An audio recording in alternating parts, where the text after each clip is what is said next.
Many times in Africa, women working in entertainment find certain sensitive subjects off limits because of local customs or cultures.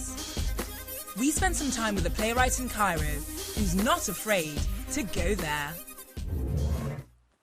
بصوا، أنا مش عايزة أقبح، لكن في نفس الوقت مش هجمل.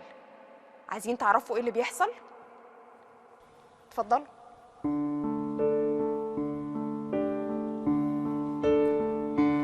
قالوا لي ما تقوليش اكتمي. I thought it was just me. I recognized myself on stage. على نفسي. This is the very common feedback we get. قالوا لي ما تقوليش. Most of the men in the audience would come up and tell us, thank you, I did not know that women go through that. على نفسي. I did not know that this is how much it affects their lives. My name is Sondos Shabayek, and I work as the director of the BuSSy Project, which basically works on documenting and presenting stories of women from different communities in Egypt on stage.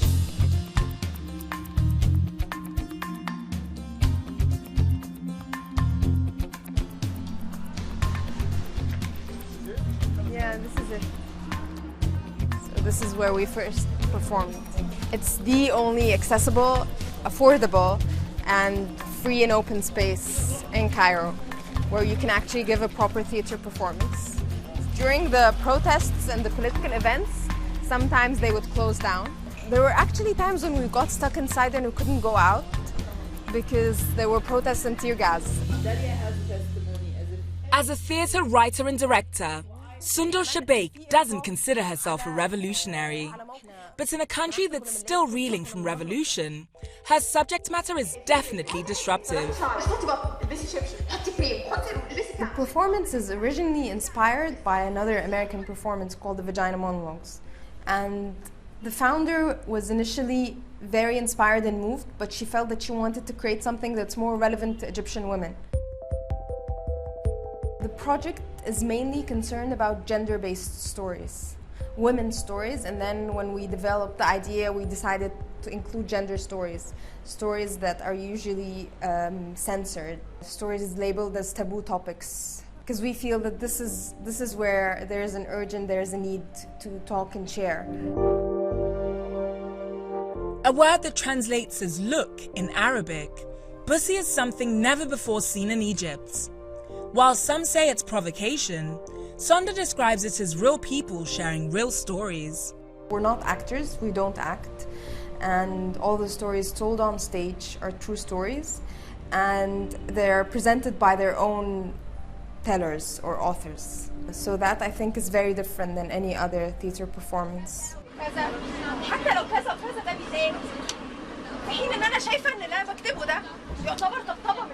So when we performed in the subway, their actions were very raw, they were very real, because this is not a theater audience, they did not buy a ticket, they did not come to see your performance. So they have the freedom and liberty to basically react in whichever way they want. It was very strong, whether positive or negative, the reactions were just mind-blowing. I mean, there was this one lady that tried to beat us up, and then another lady hugged us and cried.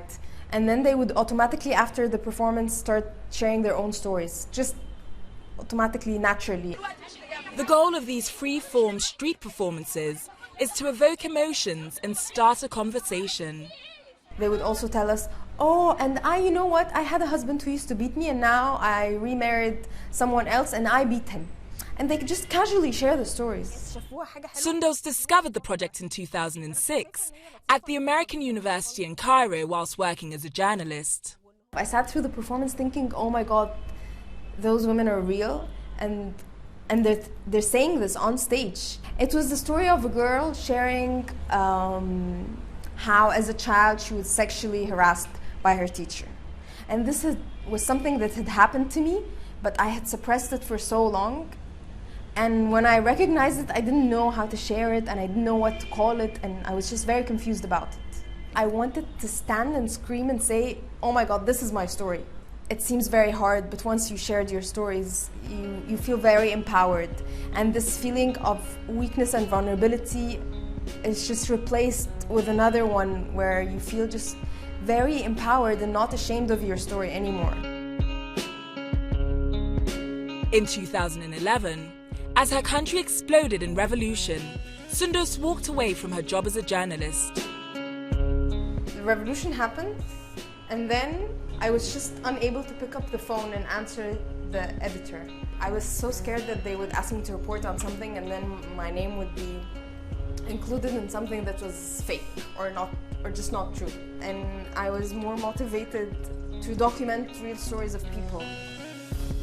I don't feel that the square is the square where the protests happened. I detached very much and now the place just is very different. So I don't feel walking into the square every day that, oh, this is where this and that event took place. The protests that took place there were just too intense, and it was the first time for me to come that close with death and seeing so much blood.